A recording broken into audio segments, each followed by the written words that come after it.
ABC Actu. ABC Actu, c'est l'essentiel de l'information. ABC Actu, c'est la politique, l'économie, le social, la culture, la religion, la science, la technologie, le développement et les divers. ABC Actu, l'essentiel de l'information pour vous, FM Prêt.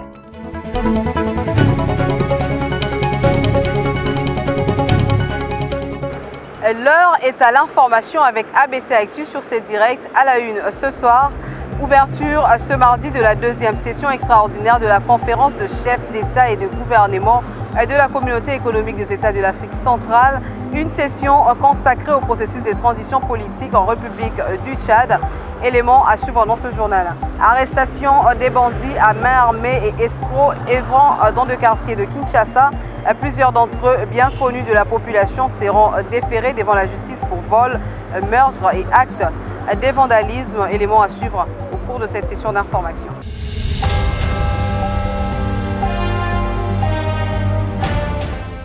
Bonsoir et bienvenue à tous. Le chef de l'État de la RDC et président en exercice de la CEEAC, Félix-Antoine Tshisekedi Tshilombo, a appelé le pays membre de cette organisation sous-régionale à s'investir pour accompagner le Tchad et sa population dans leur effort de retrouver la normalité constitutionnelle et républicaine après les événements tragiques survenus à Djamena le 20 octobre dernier ayant causé de morts et de nombreux blessés. Il a dit dans son discours d'ouverture de la deuxième conférence de chefs d'État et le gouvernement de la CEEAC ouverte à Kinshasa ce mardi 25 octobre 2022. Il a également indiqué que la CEEAC et l'Union africaine ont soutenu la phase de transition tchadienne et malgré que la crise réapparaît, ils militeront pour que la paix revienne.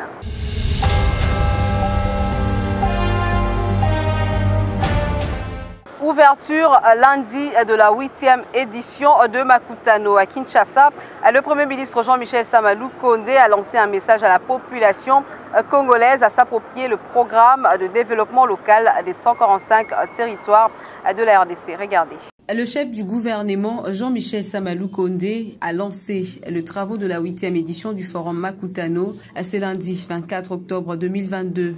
Dans son speech, il a invité la population congolaise à s'approprier le programme de développement local des 145 territoires de la RDC, un programme qui est au centre de débat au cours de cette rencontre économique réunissant plus de 600 membres actifs, chefs d'entreprise et décideurs pour la réappropriation des économies nationales. Cette fois-ci, sous le thème « Infiniment territoire », s'adonnant à un jeu de questions-réponses avec Christian Lusakweno à propos de ces programmes qui a pour vocation de traduire en action concrète et la détermination du chef de l'État Félix-Antoine Tshisekedi Tshilombo à apporter du mieux-être au peuple congolais, peu importe le coin où il se trouve sur le territoire national. Le Premier ministre Jean-Michel Sama Lukonde a, en tant que chef du gouvernement et donc principal pilote de ce programme, expliqué les contenus de ces programmes, ses objectifs et ses différentes composantes. Il n'a rien laissé de côté lors de ses face-à-face avec la presse en présence des investisseurs privés et de plus de 30 délégations venues d'autres cieux. Les bâtiments permettent d'avoir la richesse parce qu'on investit dans notre jeunesse,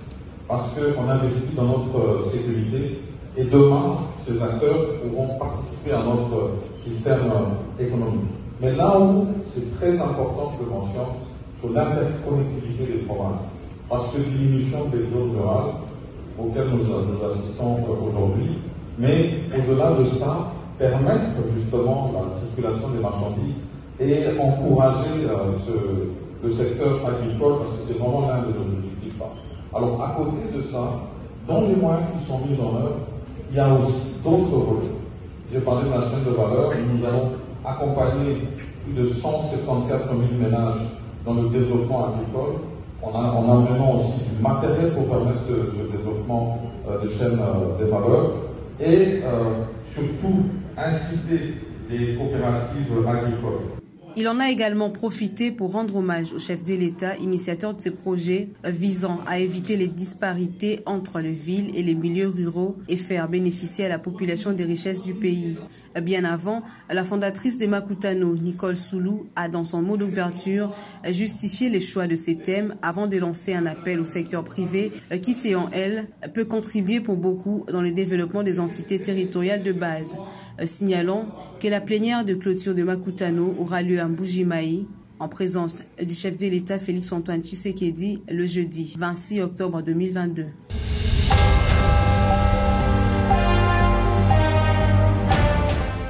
Lors de son séjour en Tanzanie, avant de quitter Dar es Salaam, le président Félix Tshisekedi a visité quelques chantiers en cours dans ces pays, de quoi s'inspirer du modèle tanzanien. Regardez. En Tanzanie, comme sous d'autres cieux en Afrique, le réseau ferroviaire à voie métrique présente de sérieuses limitations fonctionnelles en raison du niveau de détérioration important sur plusieurs lignes, le rendant inefficace. En marge de sa visite officielle de 48 heures à Dar es Salaam, le président Félix-Antoine Tshisekedi Tshilombo a visité le réseau ferroviaire à voie métrique MGR de Dar es Salaam, nouvellement érigé. Ce précieux bijou va favoriser le développement économique de l'Afrique de l'Est en augmentant l'efficacité et la rapidité du transport de marchandises entre les principaux ports de la côte de l'océan Indien et l'arrière-pays, tout en réduisant les coûts. Cette nouvelle infrastructure ferroviaire étendra le réseau de transport national et reliera la Tanzanie aux pays voisins en facilitant le transport de marchandises du port de Dar es Salaam vers le Rwanda, le Burundi et la République démocratique du Congo ainsi que vers l'Ouganda via le port de Mwanza. Projet du gouvernement tanzanien, cette nouvelle ligne accueillera des trains de voyageurs et de marchandises qui circuleront respectivement à une vitesse maximale de 160 km/h et 120 km/h sur un parcours qui sera parallèle à la ligne à voie métrique actuelle. Les travaux des constructions de ce nouveau réseau ferroviaire électrifié à écartement est exécuté par l'agence ferroviaire, la Tanzanian Railway Corporation, exécuté par l'entreprise internationale de construction Yepi Merkezi. Une visite guidée d'une cinquantaine de minutes qui a été sanctionnée par la signature du président de la République, Félix-Antoine Tshisekedi Tshilombo, dans le livre d'or pour marquer son passage. Le cortège présidentiel s'est ensuite dirigé au terminal 1 de l'aéroport Julius Nyerere pour regagner Kinshasa.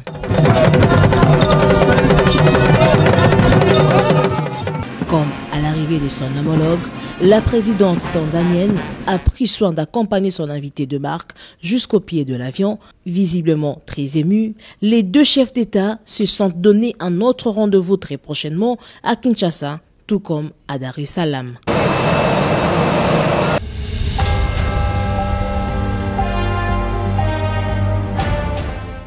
Dans un autre registre, visite de courtoisie, c'est lundi 24 octobre du speaker de la Chambre basse du Parlement, Christophe Mbosonkodia, chez Léon Kengo Wadondo, son aîné. Les deux hommes ont ensemble échangé sur plusieurs sujets concernant le pays. Retour en images. Je suis venu rendre une visite de courtoisie au patriarche Kengo, notre ancien président du Sénat. Je viens de temps en temps aussi me ressourcer auprès de lui pour discuter avec lui quelques problèmes qui concernent notre pays. Donc, c'est une bibliothèque pour nous. Je suis venu le voir, lui rendre visite de courtoisie et parler avec lui un certain nombre de problèmes qui concernent notre pays.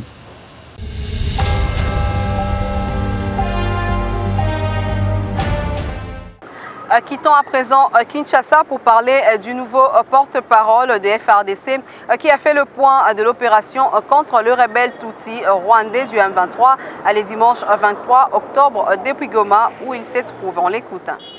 Les forces armées de la République démocratique du Congo portent à la connaissance de l'opinion nationale et internationale que, malgré la bonne foi et la volonté de son Excellence, Monsieur le Président Félix Antoine Tshisekedi, de trouver des solutions concertées dans la guerre d'agression imposée par le Rwanda à notre pays, les forces de défense du Rwanda, sous les couverts du M23, ont lancé depuis jeudi le 20 octobre 2022 des attaques sur les positions des FARDC sur l'axe Rangira, Rwanguba, Tchengerero. Après avoir essuyé des revers sur cet axe où elles croyaient s'emparer facilement de cet important tronçon routier en vue d'empêcher le ravitaillement des forces loyalistes, une autre offensive a été lancée sur l'axe Kamugenga, où les affrontements se poursuivent. Dans l'ensemble, nos hommes se comportent de manière exemplaire sur le terrain et les forces loyalistes continuent à fixer l'ennemi. La situation est sous leur contrôle dans tous les fronts. Ces attaques ont mis fin à la calmie qui s'observait dans le théâtre des opérations, provoqué des morts inutiles et entraîné la souffrance de nombreuses personnes déplacées qui fuient les combats. Au total, un civil a été fauché par les bombes rwandaises et 5 autres personnes blessées dans l'axe Rangira, Rwanguba, Tchengerero. Dans l'axe Tamugenga, 3 civils ont été tués et 35 autres blessés, dont les enfants à Nyabikoro, près de l'hôpital. Les forces armées de la République démocratique du Congo rassurent la population de leur détermination de répondre avec vigueur à ces attaques, de défendre l'intégrité de notre territoire et de protéger la population jusqu'au sacrifice suprême.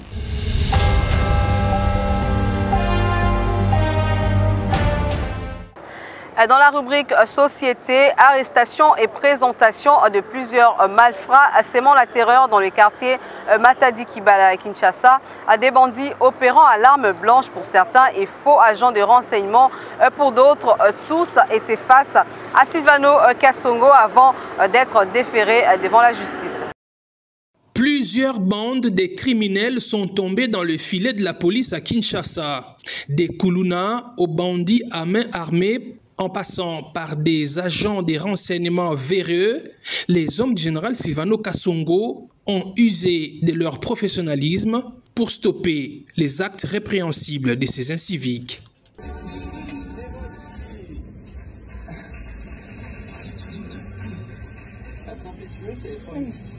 Vous avez certainement vu cette vidéo sur les réseaux sociaux.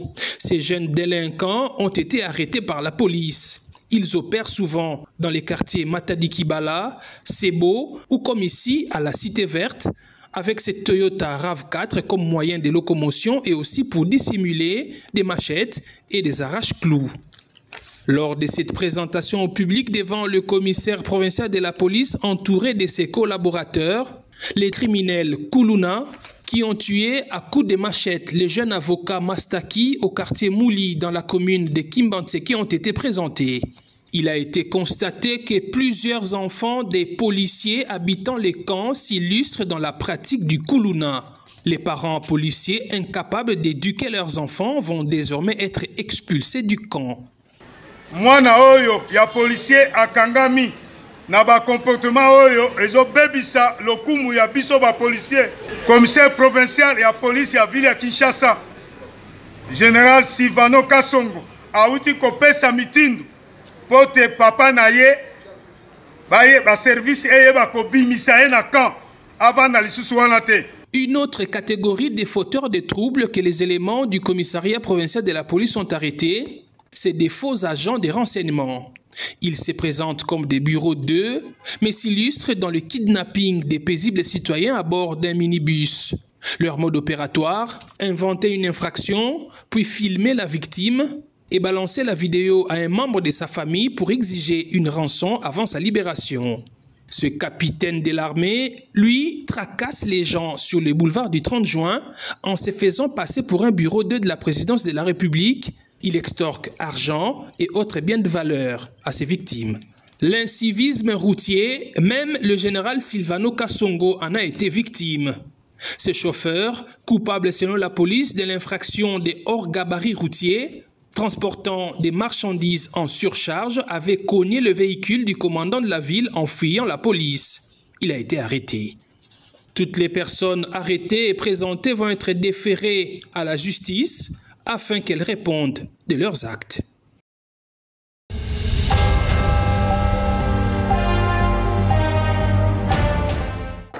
Et à l'Assemblée provinciale du Haut-Katanga, dépôt d'une question orale avec débat à l'égard du ministre provincial de Finances, initiative du député provincial Francis Azad Moussans qui veut être éclairé sur plusieurs points, dont la valeur ou le prix du kilomètre sur tout le travaux d'asphaltage en province, l'évaluation chiffrée de tout le péage de la province, pour ne citer que cela. Retour en image. On a initié une question orale avec débat à l'endroit du ministre de Finances par rapport à un bon nombre de préoccupations, parce que vous savez, il n'est absolument pas normal que nous puissions toucher à la fin de notre quinquennat et que le ministre de Finances ne soit jamais passé pour répondre à une quelconque question orale. Nous pensons que cela n'est pas normal et que il était de bon droit. Et surtout, il est surtout de notre devoir aussi de venir de réfléchir là-dessus, de venir au bureau et de déposer notre question orale. Mais il y a beaucoup de préoccupations et ça sonne, il y a des choses, des aspects qui sont très mal.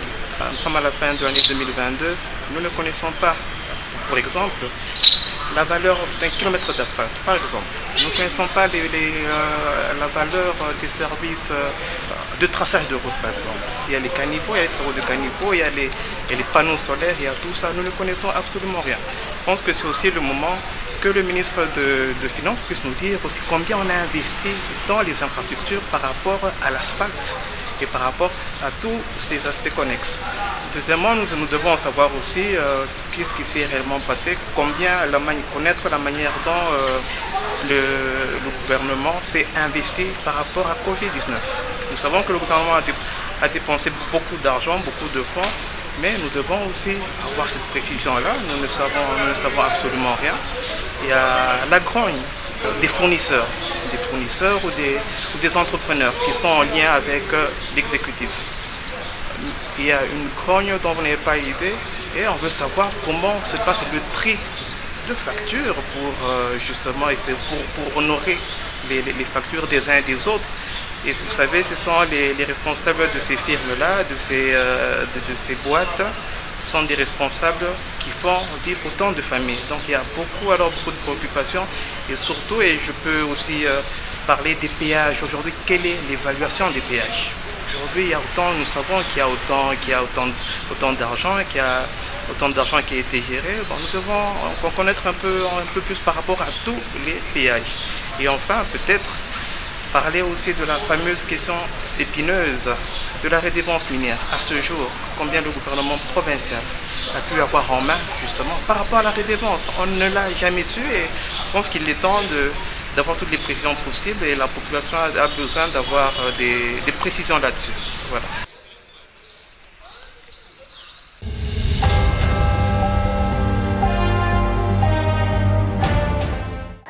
D'une province à une autre pour rassurer la population de Kwamouth sur le retour de la paix. La gouverneure du Maïndombe, Rita Bola, a visité le déplacé de la cité de Kinsele et Machambio le dimanche 23 octobre dernier.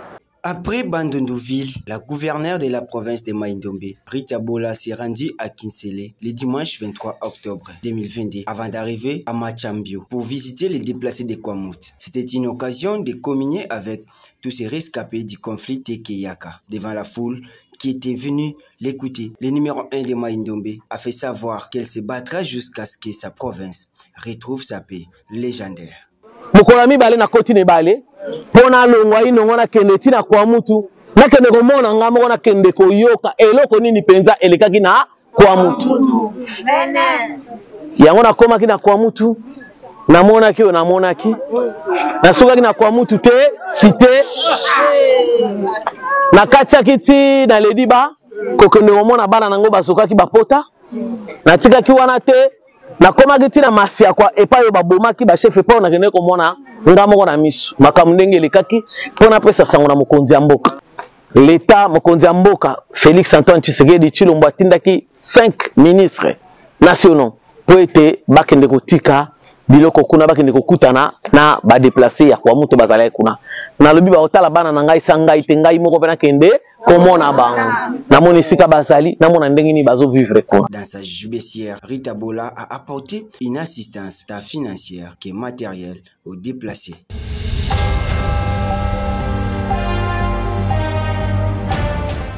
Ouvrons à présent la page sportive. Lundi 24 octobre 2022, journée pluvieuse marquée par le retour en compétition de 3 grands clubs quinois au stade de Martyrs. À 13h, Renaissance affrontait Kouya. À 15h, DSMP était face à Jeska. En clôture, V Club jouait Rangers de tout.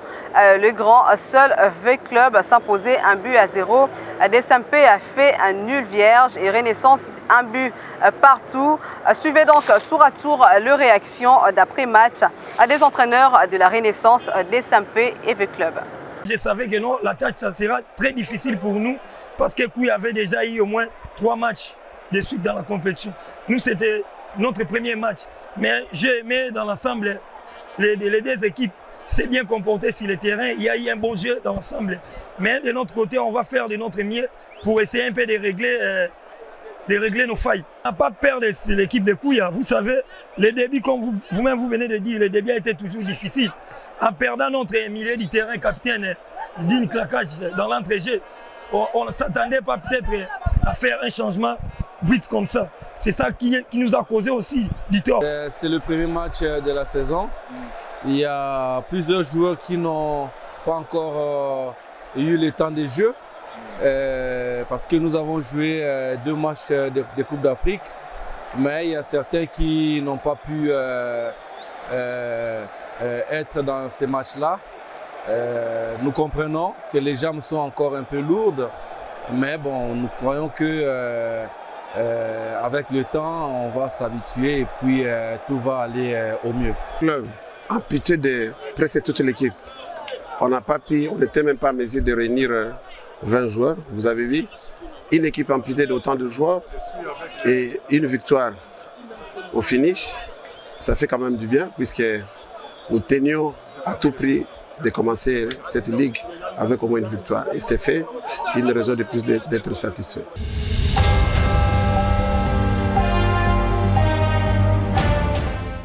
La 2e édition de la Ligue des champions de la CAF féminine démarre dans quelques jours. Déjà à Marrakech, ville du groupe B, le Corbeau Dames se sont entraînés ce lundi 24 octobre 2022 au terrain Prestigia FC. Regardez.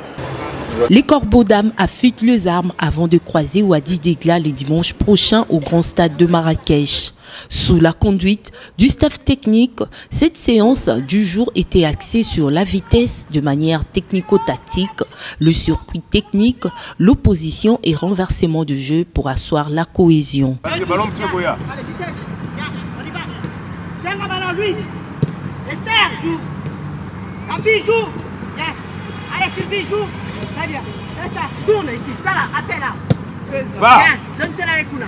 Ok? 99% de joueuses sont en forme. Réponse du médecin de l'équipe qui parle de l'état de l'infirmerie. La situation sur le plan général, c'est à 89%, où nous avons quand même les joueuses qui sont à point. Et il n'y a pas de grands problèmes de santé par rapport à la situation actuelle vis-à-vis aussi des championnats dans lesquels nous nous retrouvons actuellement. Donc l'état de santé est quand même conservé parmi toutes les joueuses.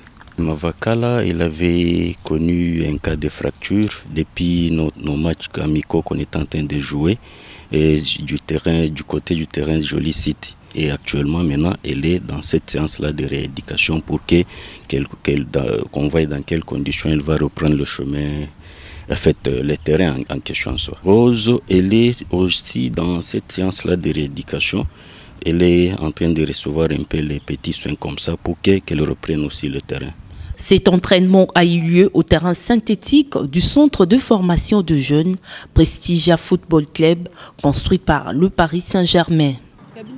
Ainsi s'achève cette page informative, place au rappel de titres. Ouverture ce mardi de la deuxième session extraordinaire de la conférence de chefs d'État et des gouvernements de la communauté économique des États de l'Afrique centrale, une session consacrée au processus de transition politique en République du Tchad. Arrestation des bandits à main armée et escrocs œuvrant dans les quartiers de Kinshasa, plusieurs d'entre eux bien connus de la population seront déférés devant la justice pour vol, meurtre et actes de vandalisme. Ce journal est complètement terminé. Merci à tous de l'avoir suivi.